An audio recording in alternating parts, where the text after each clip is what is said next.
I love movies. Gosh, I love movies. We come to this place for magic. I watch a lot of movies. You do? Yeah, I watch about a movie a day.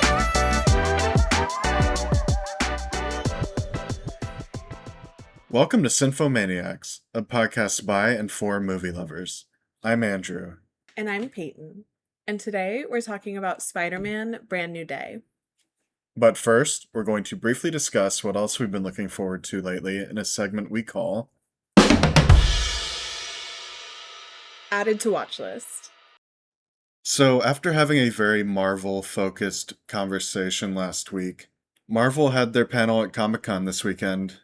Not a whole lot revealed that we didn't already know, but two big things. Ryan Gosling is our new Ghost Rider. The movie is coming out in 2028, and Sean Levy is directing. It's Sean Levy's second Marvel movie after Deadpool and Wolverine, and it's his second movie with Ryan Gosling after Star Wars Starfighter, which is yet to come out. What do you think of this news? I thought Ryan Gosling had been confirmed as Ghost Rider. Was it just rumors? I feel like I heard this months ago. I think it was just rumors. I think this was our first official confirmation. Interesting. Well, I've actually never seen the Nick Cage Ghost Rider movies, so I'll probably have to do some catching up before this comes out. But I am a Gosling head, as established in last week's episode on Her Private Hell, so I'm sat for this. Fun bit of trivia, Eva Mendes was the female love interest in Ghost Rider, and now she's married to the new Ghost Rider. The other big thing, Black Panther 3 was officially confirmed, but similar to Ghost Rider, we pretty much knew it was coming out. I think Denzel Washington leaked it like a year and a half ago. What they did confirm, though, is that there is a new Black Panther, and he is played by David Jonsson. And they were certain not to be ambiguous about this. They did not say David Jonsson is playing T'Challa II. They said he is your new Black Panther. I bought stock in Jonsson a couple years ago after seeing Rye Lane, so it's been fun to see his career sort of incrementally grow over the last few years with Alien Romulus and then The Long Walk, and now getting the reins of this massive franchise. I think that not having a Black Panther in the Black Panther franchise has definitely been to its detriment, so I'm rooting for them. He was probably my favorite part of Alien Romulus and excellent in The Long Walk as well, I agree, so I'm also rooting for him. And we are even more excited, if it's possible, for Adam Wingard's Onslaught coming out this September. We got a new trailer that showed us a lot more of the tone and plot of this movie, how it's kind of about a bunch of super soldiers who get released into this town. The trailer honestly gave me a sense of Con Air, where John Cusack is kind of listing off the resumes of every convict on the plane. Dan Stevens is doing something very similar here. Here's the description of his character. He's a mad scientist in prosthetics with Rebecca Hall as his dominatrix handler. Hot. Here's the description of Drew Starkey's character. A sex-positive terrorist on MDMA who works with the government. Even hotter, except for that last part. We were already looking forward to this, but I think with these new details, we're looking forward to it even more. I would say so. This trailer had me absolutely giddy the whole time. Dan Stevens' voice, the accent he is doing here is incredible, as to be expected from him at this point. The rest of this cast is awesome. Rebecca Hall, Drew Starkey, your girl Adria Arjona, who looks like she's going to be badass in this, by the way. Yeah, I'm ready for this to come out already. And we're actively petitioning A24 to give us any kind of early access, so if anyone's listening to this, hook us up. Thankfully, we don't have too long of a wait. It comes out a month from tomorrow, September 4th. And speaking of another Adria Arjona project, we got the first trailer for the Thomas Crown Affair. You mean we got another trailer for Tenet years after Tenet came out?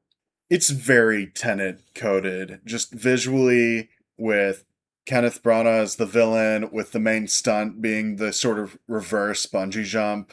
Very copy and paste of Tenet. You texted me that it was Tenet coded before I watched it, and I was like, oh, that's exciting.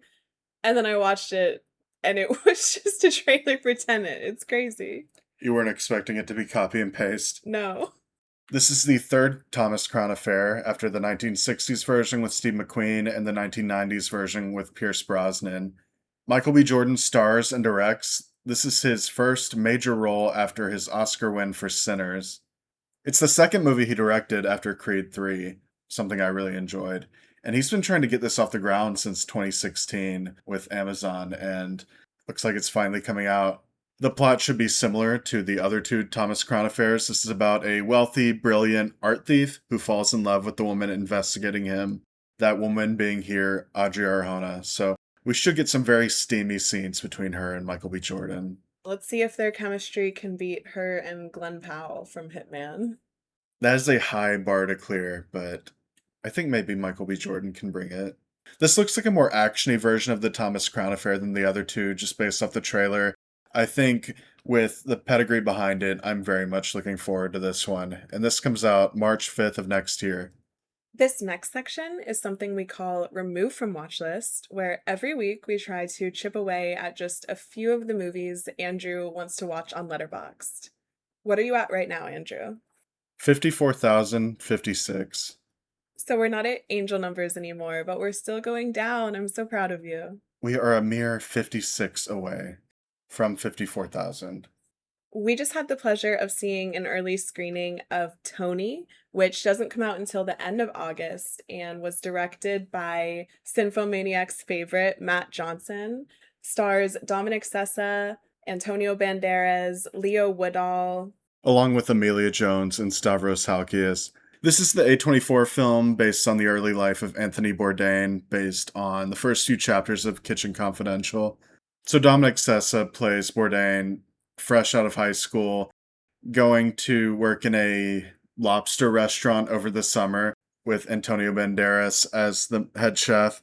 I think by focusing on such a specific part of his life and not getting bogged down in covering every detail, it really breaks away from the standard biopic formula, and it's much more of a coming-of-age movie. It didn't really feel like I was just getting facts about Bourdain's life. It was a really moving comedy drama, I felt like. You made a comment after we saw it that if the character had a different name, it could just be a coming-of-age movie, and I definitely agree. I think Matt Jonsson has a way of capturing the human spirit that just really resonates with me. And I agree that this was such a special part of Bourdain's life to cover, the summer that he fell in love with food and the love story with his first wife began. And it was awesome to spend so much time in Providence and see all of this seafood. Crazy to think that a lobster roll could be $4. I wanted lobster so bad after this movie. They even gave us these branded Tony bibs when we went in, and still no lobster. What's your favorite part? Of sex. The build-up. That's just a typical lady answer. What's yours? Boobs? Cowgirl? You like to jackhammer? Wow. For me, it's about the after. Oh, come on. Two people lying there, sharing a secret. I'm not dignifying that question with an answer. So this Monday, you got to see an early press screening of a very high-profile release that we'll talk about soon. I also got to see an early screening. I went to the Mystery Monday screening of One Night Only. A trailer that has been haunting us for months. This is very much in the category of something like The Roses from last year, where no matter what we saw, they always played this trailer. It wasn't even something where the trailer was updated over time. It was just the same trailer for like the last 6 months. Respect to Monica and Callum, but I never want to see this again. It honestly turned me off from seeing the movie. This is a romantic comedy from the director of Anyone But You. Oh, that's even worse. It's set in a world where unmarried people cannot have sex, except one night a year.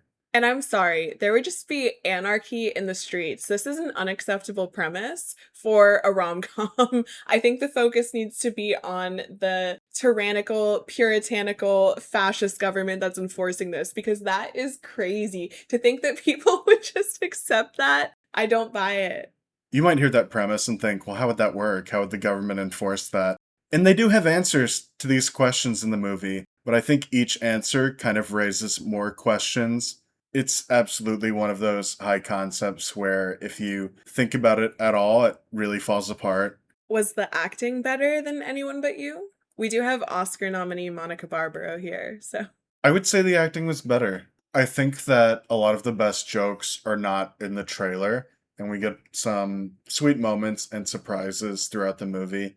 Overall, if you've seen the trailer, you do pretty much know what you're getting, but I think it's still a pleasant experience. And we really don't get a lot of theatrically released rom-coms anymore, so I think it clears the low bar that's set for it. One of the last ones I saw in theaters was With You as well, and starred Callum Turner, just like this movie, and that was Eternity with Elizabeth Olsen and Miles Teller. And I love that one. That one had me in happy tears by the end. Yeah, Eternity's a lot stronger than One Night Only.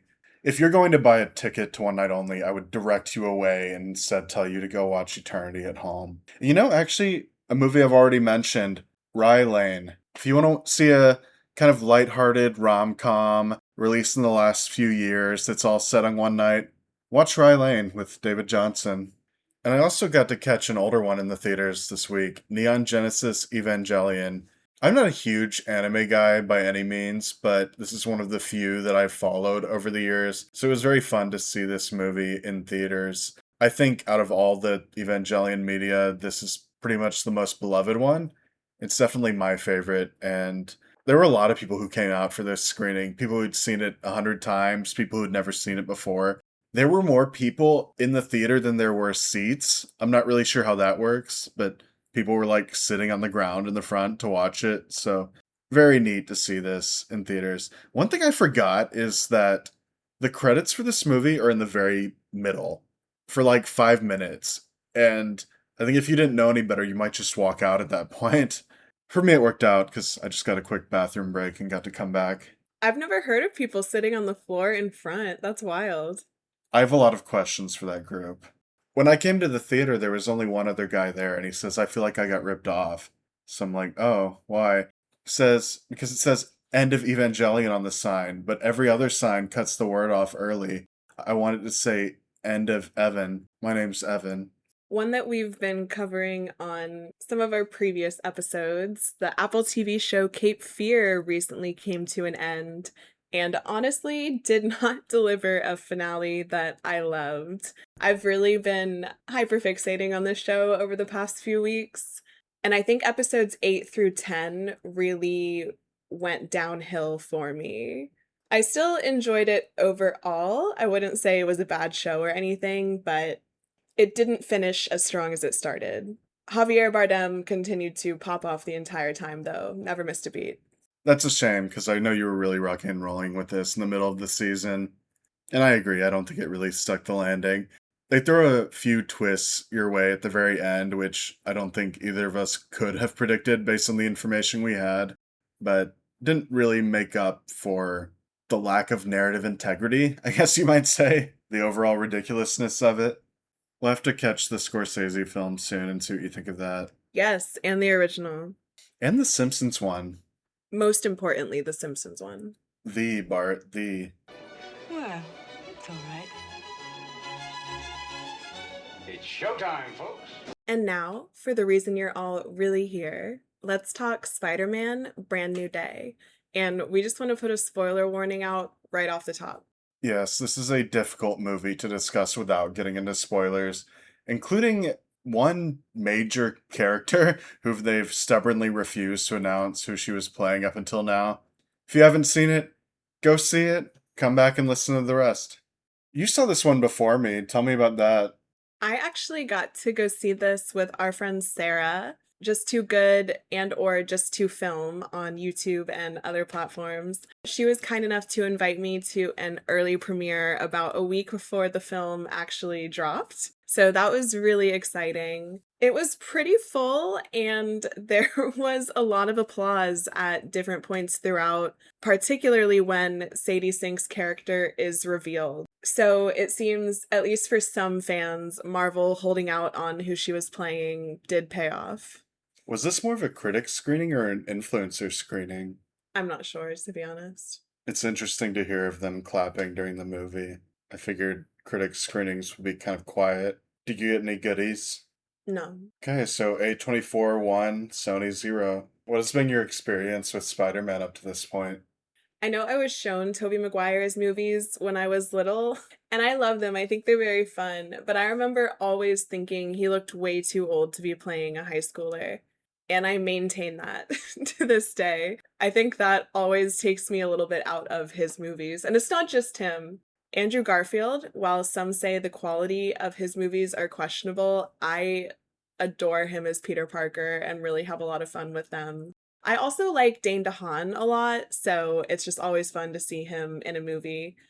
Tom Holland, though, I do think is my favorite live action Spider-Man. I'm not totally in love with any of his movies, but I think he is just so incredibly endearing. I love watching him play the character. I think he really embodies it and has so much heart. So it's really been a joy to watch him over the past several years now, and I'm excited to see where they go with this character. What about you? Yeah, speaking of Tobey Maguire's age, I'm pretty sure at the first Spider-Man he was the age that Tom Holland is now. The three Tobey Maguire Spider-Man movies were huge for me growing up. I think I just went back and forth between Spider-Man and Batman pretty much on a loop. So is this Raimi trilogy to Nolan trilogy? Raimi trilogy to Nolan trilogy to the Tim Burton 2 and the Joel Schumacher 2. Any Batman the animated series in there? Actually, no. Oh, I love that one. I think maybe because I was so fond of the first three Spider-Man movies, the two Andrew Garfield ones just never really hit with me. I think Andrew Garfield is probably the most interesting actor of the three if we look at his overall career, but those movies just never really worked for me. I had the fortune of seeing Spider-Man in theaters earlier this year, and that was just such a fun experience. There's something so genuine about that movie. Sam Raimi brings such a directorial flair to it you don't really see in a lot of these movies anymore. Hopefully they'll bring Spider-Man 2 to theaters soon, because I think that would just blow me away. With the Tom Holland ones, I've enjoyed his take on Spider-Man. I feel like it's kind of like if you created Peter Parker in a lab. He's just really well suited for the role, I thought. I think Spider-Man Homecoming I really loved. I really loved the twist with Michael Keaton's character. Far From Home and No Way Home definitely had their moments. No Way Home came out at a point where we were kind of just desperate for any kind of blockbuster to come out. And the fact that they did that while also throwing in Tobey Maguire and Andrew Garfield, I just think made that a very satisfying experience at the moment. I don't know if it would hit now outside the context of COVID and the theatrical experience, but at the time, No Way Home was a big one for me. Me as well. I cried a lot during that movie. Which brings us to the newest film. Brand New Day is the fourth Spider-Man film starring Tom Holland. This one is directed by Destin Daniel Cretton, who directed Shang-Chi as well as 2 episodes of Wonder Man. The other 3 movies were directed by John Watts. Tom Holland returns along with Zendaya and Jacob Batalon. John Bernthal plays his role of Punisher, which he's only played in streaming series up to this point, now on the big screen, as well as Tramell Tillman, Mark Ruffalo as Hulk, and Sadie Sink as Jean Grey, everybody. Did you guess right? Hey, we gave you a spoiler warning. Right, so let's pretend here if I walked into a store and bought some jeans, gray for instance. And what about them? What a great answer. What a great answer. Okay, that was actually perfect. That was more than I thought I would get. With Sadie Sink's casting, I feel like the speculation in the very beginning was that she was going to be this universe's take on Gwen Stacy. Either that or maybe like a new version of Mary Jane separate from Zendaya's MJ. That would have been a crazy thing to do. It really would have. And I remember at the time, Sadie Sink would not comment on which character she was playing. All she said was, people's hair can change. So, don't assume she's playing any characters because she has red hair. They cast her because she has red hair. And because she's very talented. But I'm sure the hair helped a lot. She is a very talented red-haired actress. It has been 4 years since the end of No Way Home, where Peter Parker made the whole world forget who he was, including his close friends and his girlfriend. During that time, MJ and Ned have gone off to MIT and gone through their entire college career, and Peter spent that entire time being a friendly neighborhood Spider-Man. So we get a sequence sort of quickly taking us in a montage through that time where we see him face a number of the minor Spider-Man villains from the comics. We get some pretty fun mini fight scenes that replicate some of the covers from the comics over the years. And I thought that part was really fun. I thought this opening 10 minutes or so, it felt kind of like I was reading the comics or I was playing a video game maybe. It just really gave me a feeling of the real Spider-Man, like the one you see when you're a kid. So I would say I was kind of on the hook very quickly. My more cynical take a little bit is that they put all these villains in so they could kind of confuse people and put them in all of the merchandise and toys they're selling. But I agree that it is fun to see Peter fighting so many different kinds of villains that I've never seen on the big screen before, and see him be that friendly neighborhood Spider-Man protecting New York City. Something we very rarely get in superheroes anymore is superheroes saving people. Certainly with this version of Spider-Man, I think the last 3 movies where he's been going all over the world, all over the universe, he's been facing threats a lot larger than just a few blocks of New York City. It was fun to see them commit to making a ground level superhero for a movie. So all these villains he's been defeating are all housed in the Department of Damage Control, which is run by Tramell Tillman's character, Bill Metzger. I thought this was kind of a nothing role for him. I'm sure it was exciting to be in this level of a film, but I don't think he really has to show that much range. But he has a great face, so love to see him. I agree, actually. He was such a highlight on Severance. And even in his small role in the most recent Mission Impossible, where he plays the leader of the sexy submarine. Here, you're right, it's a nothing role, and I really didn't love his performance in it. I don't know that it's his fault, per se, or if it's just that the character was so thinly written, but he's kind of playing it exactly like Milchek on Severance, and I don't think that works here. I don't think there was ever a second where I believed this character. And I think when you don't believe that he's trying to do good from the beginning, that makes the twist not work. The twist kind of didn't work for me from the beginning because Marvel has been making the American government the bad guy in their movies. I don't know if they think they're being controversial or what with that, but it wasn't at all a twist to me that the Department of Damage Control was going to turn out to be bad. At this point, it would have been more of a twist if Metzger actually had good intentions. So Peter intervenes as a tank is going through the streets of New York, heading to Damage Control. When he finally manages to stop the tank, he rips it open, and there's just this old lady inside. The old lady, seemingly, her whole demeanor changes. It's like she doesn't even realize why she's there. Peter can sense that someone else has taken over her body, and he can sense when that person is jumping from host to host. Of course, we know that this will be Jean Grey, the telepath, but the movie won't reveal that for a while. Jean Grey can kind of just jump from person to person within a 33-foot radius. Very specifically 33 feet. Which makes her a difficult person to catch because she can kind of look like anyone and escape very easily. Importantly, though, she is, at least for most of the film, unable to inhabit Peter. Yeah, it seems that his spider sense kind of stops her from being able to get into his mind. Peter goes looking for answers from Yelena, Florence Pugh's character from Black Widow and Thunderbolts. She tells him that what he's looking into is too small potatoes for her because she's in the New Avengers, but that there have been a series of break-ins on different Department of Damage Control facilities, and that they're looking for something called VMAX. So this gives Peter at least somewhat of a lead.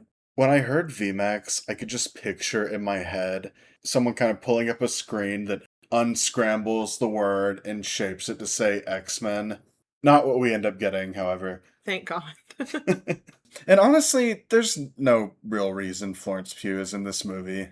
She's here to spend time in a bathhouse and serve face. Yeah, when people said that Peter takes a bath with Yelena in this movie, I kind of thought that was bullshit, but he takes a bath with Yelena. It's not graphic or anything, but that does happen in this movie. Let's just trade in every Russian stereotype while we're here. Meanwhile, Ned and MJ have graduated from MIT and returned to New York. Peter happens to run into Ned in a bodega and kind of follows him home, where he and MJ are roommates and they're having a housewarming party. Peter has been obsessing for years over the idea that he can reintroduce himself to MJ and sort of convince her, make her fall in love with him again, or somehow remember who he is. Now that he's in the same apartment as her, it feels like maybe he'll have that chance. And they do talk. However, she has a boyfriend. A much taller boyfriend. I think there's an adjective that I probably overuse in my reviews. It's efficient.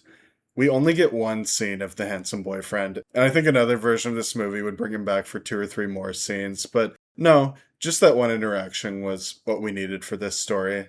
Peter is heartbroken. He goes back to his apartment, and what does he do?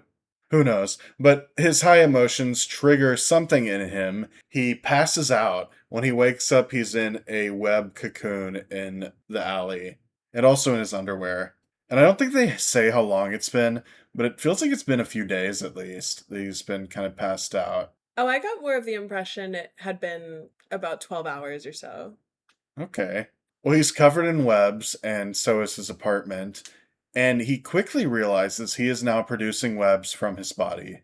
This was crazy. He's basically going through spider puberty, I'd say. The spider DNA that has mutated his DNA has been aggravated by his high emotional state, and so now he's basically raging with hormones. He's producing a white substance he's never produced before.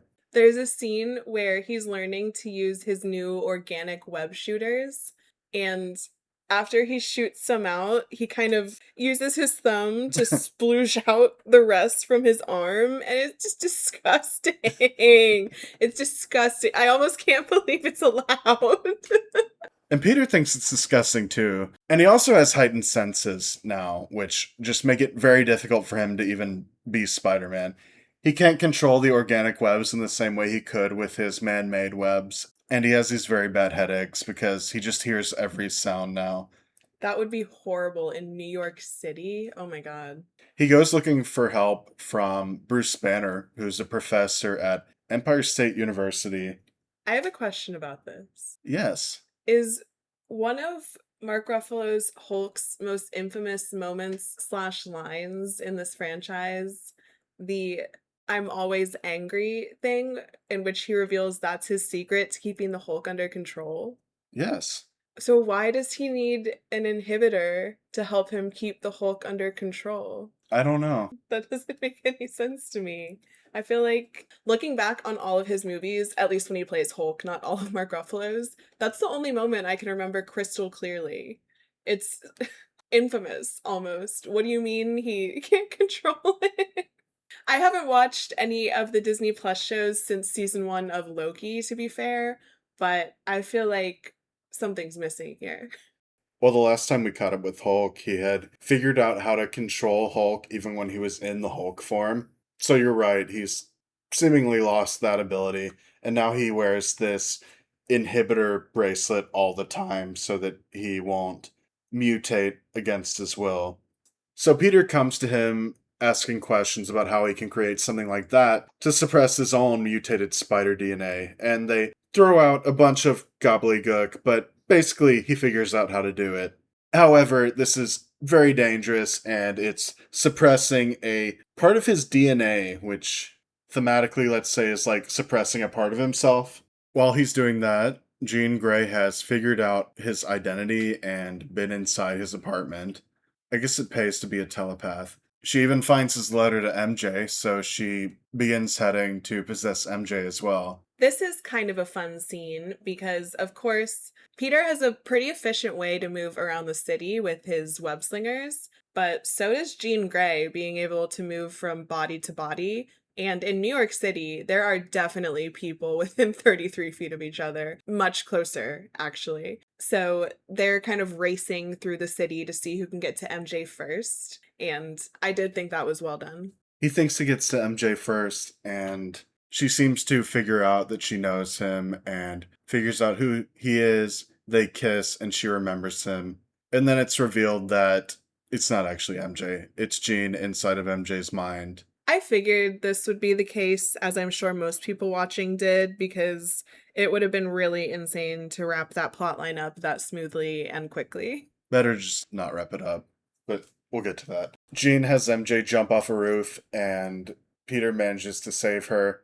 As Jean is leaving, Peter manages to get a picture of her, seeing that she is a young woman played by Sadie Sink. So for her safety, Peter takes MJ to the Punisher's hideout, where we get to spend some more time with Jon Bernthal. Always love to spend more time with Jon Bernthal. And it's kind of funny because he's a pretty R-rated character shoved into this kind of family-friendly world, which really makes him stand out. Just his constant rage, and also gives us a few fun moments where they sort of soften him up. It also makes it very fun when Jean Grey gets possession of him. But we'll get to that in a bit. So with a little help from Punisher and MJ, Peter manages to finish the inhibitor, one that will stop his spider mutation and another that will stop any mutation. He also, with the help of his AI, figures out that this person he's been following is Jean Grey. Meanwhile, Jean attacks the Department of Damage Control yet again. This time, she has the Hulk with her. His inhibitor is no longer, so Mark Ruffalo can't control him at all, apparently. Yeah, and he is just wrecking stuff as, Metzger and his people are hiding in a vault. Peter goes to confront Jean and Hulk. Pretty soon after, Punisher goes to help him. And I think this leads to a few of the more fun fights in the movie. We also get Jean taking control of the Punisher, so like you said a moment ago, Jon Bernthal gets to do this kind of like teenage girl voice at one point. It's pretty funny. I think he really shines with the couple of minutes he has to do that. Very cute smile at one point, which is very not in character for him, which makes it work. It was a delight. Peter manages to stop the Hulk, Bye-Bye Hulk, from this movie. Jean gets into the vault with Metzger, but they manage to subdue her before anything can happen, and she is taken captive by Metzger. Who then tells what felt like the most obvious lie in the world to Peter. Before Jean is subdued, she says the name Sarah. So Peter's asking who that is. Messner says, oh, it's someone I was very close to that passed away recently. And it was just not convincing at all. And I know Tillman isn't a bad actor, so I'm like, come on, Peter, use your spidey senses. That's what they're there for. Am I wrong, or are his spidey senses suppressed right now as he's using the inhibitor?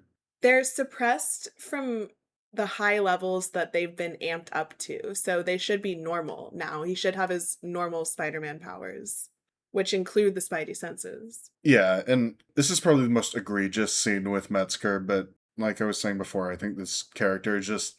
The fact that we never believe that he's doing what he says just kind of makes the twist feel very hollow. Peter returns to MJ, who's read the letter. She now knows that he is Peter, that they used to date. But she tells him that she just doesn't have those feelings for him. That relationship they had, she doesn't remember it. She just does not share this love that he has for her. She is very empathetic about it, though. I thought this was a really sweet scene, and Zendaya is acting her ass off, of course. Did you know that Justin Krzyzkis did rewrites on this movie? I don't know who that is. He wrote Challengers and Queer. Oh my god, no, I did not know that. And I'm guessing that some of his contributions came in these more emotional scenes that were just really hard for them to crack.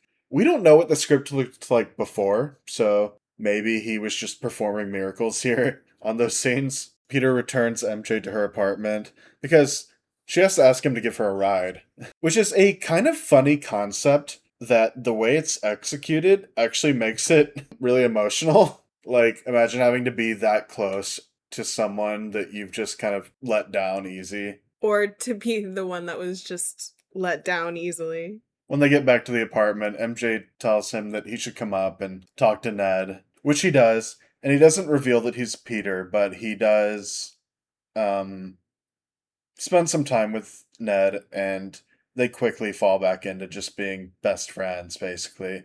Ned is a Spider-Man fanatic. He doesn't remember being Peter's best friend, but he does remember this Spider-Man who's been popping up in his life over the years. So he's very poorly attempting to figure out who it is. He's also created a Spider-Man tracker app where you can report Spider-Man sightings throughout the city and universe, apparently. So we just get some cute scenes of Peter hanging out with Ned and MJ for a while. For a moment, feeling like they're friends again, like they were in high school. That's until MJ makes an offhand comment about how when she was possessed, she didn't remember any of it. She just was suddenly in a different place. Which is how Peter figures out that Metzger was lying to him and knows that he has to go and save Jean. It's during this next scene we finally get to learn what VMAX is, because Metzger and other members of the Department of Damage Control have Jean locked up in something that looks like a bedroom at first, but then the walls fall away and it's revealed to be some sort of laboratory. So Jean is just outside of the 33-foot radius where she can hop into people, and they're all watching her behind, I'm guessing, plexiglass or something similar. And they're performing some kind of experiment on her that causes her brain to jump, but of course there's no one for her to go into, so they're just trying to get her brain firing over and over again, hoping they can copy the sequence that allows her to do this and give her powers to presumably people in the US government or whoever's in charge of the Department of Damage Control. This is obviously causing a lot of stress to Jean's body, and when she looks up at one point, she sees that on the ceiling there's an air vent that actually says Vent Max, but there's a piece of tape over it in a way that you can see how perhaps Sarah, while she was also being essentially tortured, was looking up at it, just thought that it said VMAX. So it's here that the audience and Jean realize this is essentially the last thing that Sarah saw before she died from these experiments being performed on her. And Jean, up to this point, has had a pretty limited set of powers, but learning that her sister was killed here causes her powers to amplify very quickly, and she sort of puts this psychic hold on everyone in a 1 kilometer radius. So that includes everyone in damage control, as well as thousands of everyday New Yorkers, including Ned and MJ, who are just frozen in place under her control. As she's doing this, she's sort of interrogating Metzger, basically, holding him with glass shards around his face, preparing to kill him. Which he'd deserve, honestly. Peter returns to damage control to fight his way in. He faces the Hand, which is the group of ninjas from the Daredevil series.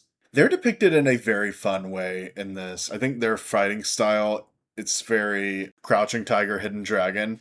They fight in a way that sort of defies gravity, where like one person can jump and then their buddy can jump on them to jump even higher. I don't remember them doing that in Daredevil, but maybe they did. As he's fighting them, Peter's mechanical web shooters get destroyed, and he ultimately has to choose between being just Peter or letting his spider side take over. He decides he's going to do both. He's going to be Peter as well as Spider-Man.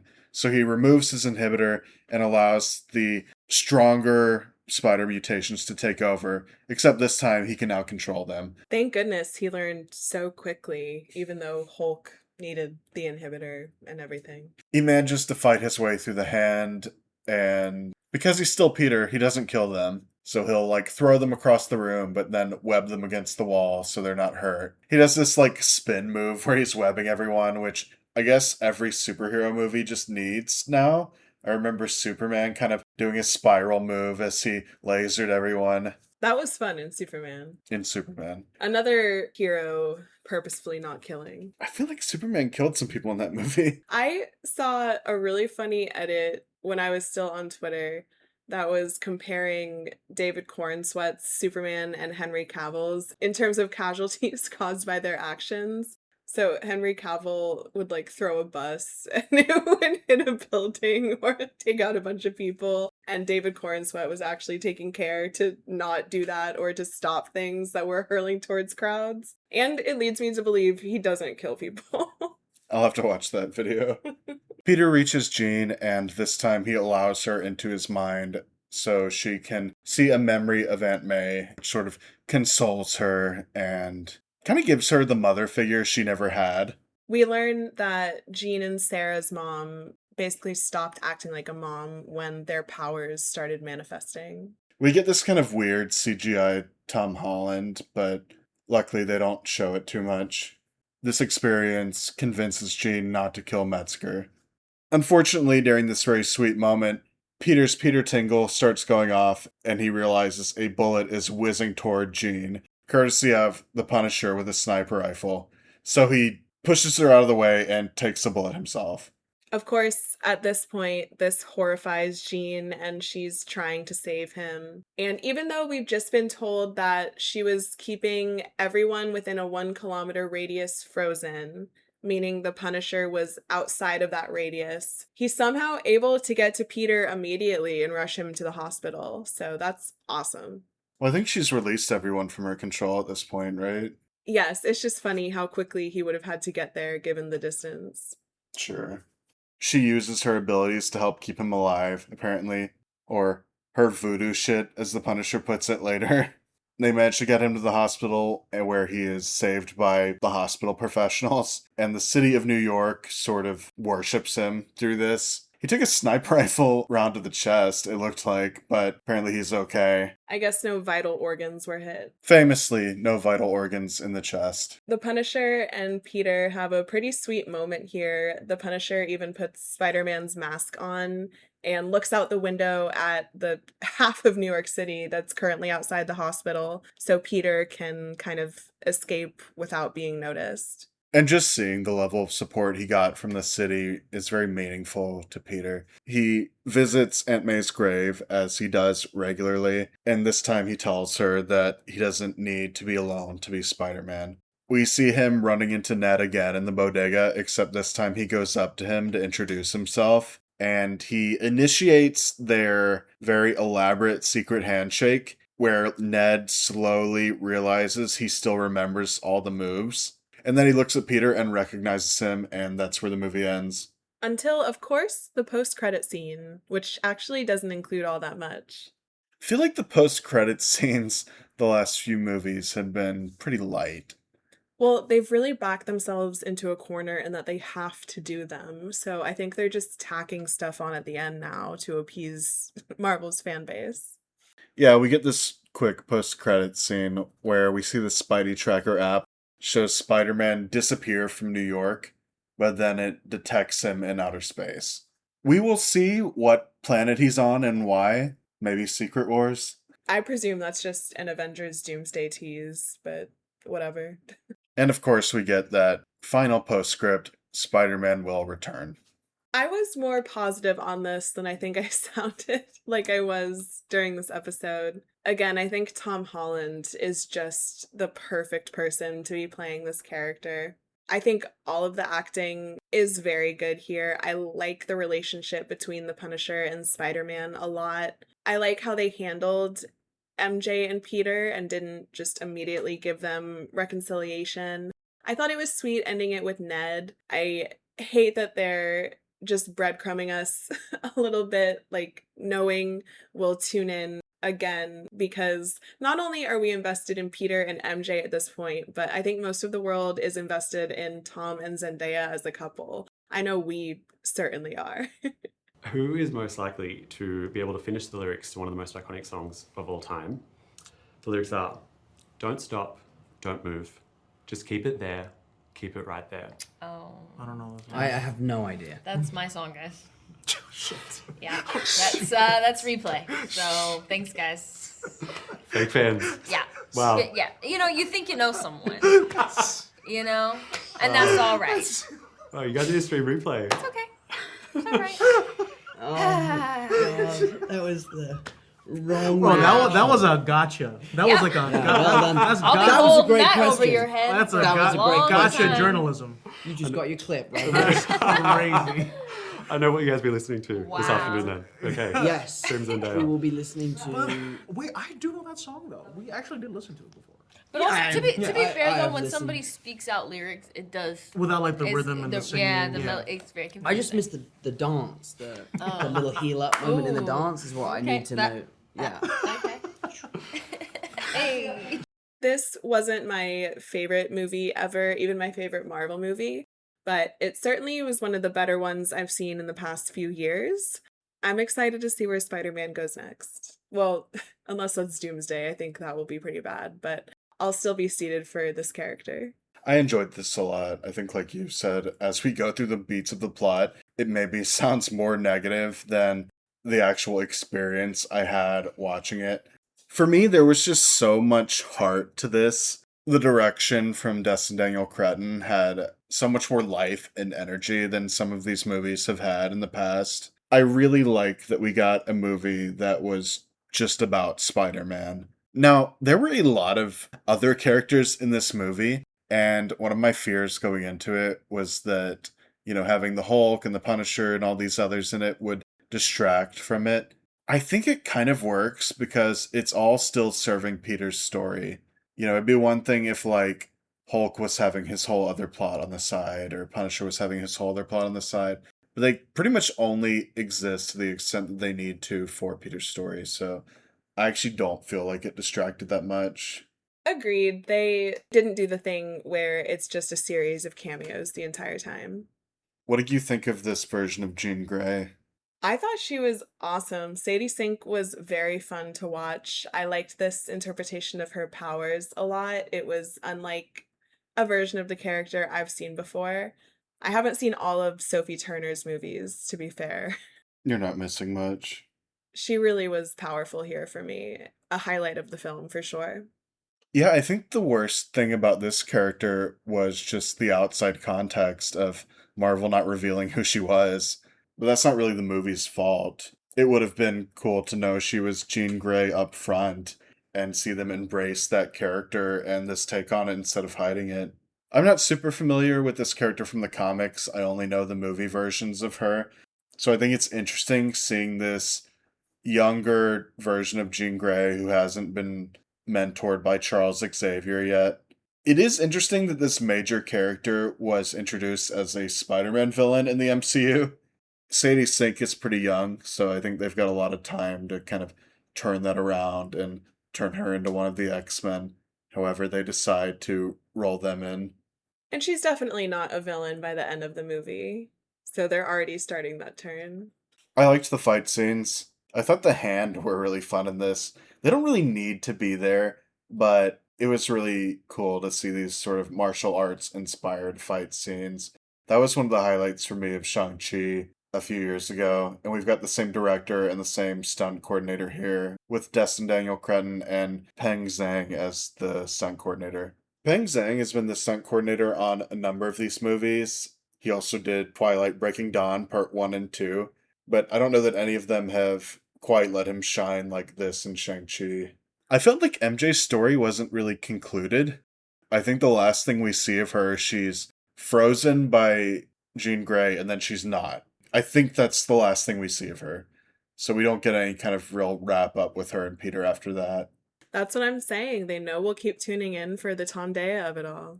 Do you feel like her character was satisfactorily wrapped up in that earlier scene in the second act? No, and I don't think it was meant to be. Where would you rank this among the other Spider-Man movies? I would need to rewatch them to rank all of the Spider-Man movies, but among Tom Holland's, probably second. I'm really partial to No Way Home, honestly. How about you? I might rank it first or second as well. I'd really have to rewatch them all and sit with them. I will say that just walking out of the theater, I haven't seen a Spider-Man movie, a live-action Spider-Man movie anyway, with this much life and personality in the direction since the Sam Raimi Spider-Man movies. I'm not saying it's as good as those, I'm just saying, like, there's something very refreshing in having a voice and a style to these. All right. Well, thank you so much for joining us to talk Spider-Man Brand New Day. We'll be back again next week to talk movies with you all. And you can follow us at Cinephomaniacs on TikTok, Twitter, Letterboxd, and Instagram. And if you want to share your thoughts with us another way, feel free to email us at cinephomaniacs@gmail.com. Speaking of Letterboxd, if you want to look back at any of the movies we covered in this episode or in previous episodes, you can find those on our Letterboxd. Follow us on Spotify or Apple Podcasts or wherever you listen to podcasts. Be sure to share with your friends, leave us a rating. Anything helps. Thank you so much again for your time, and we'll talk to you again next week. Bye. Did you nut? Usually you nut.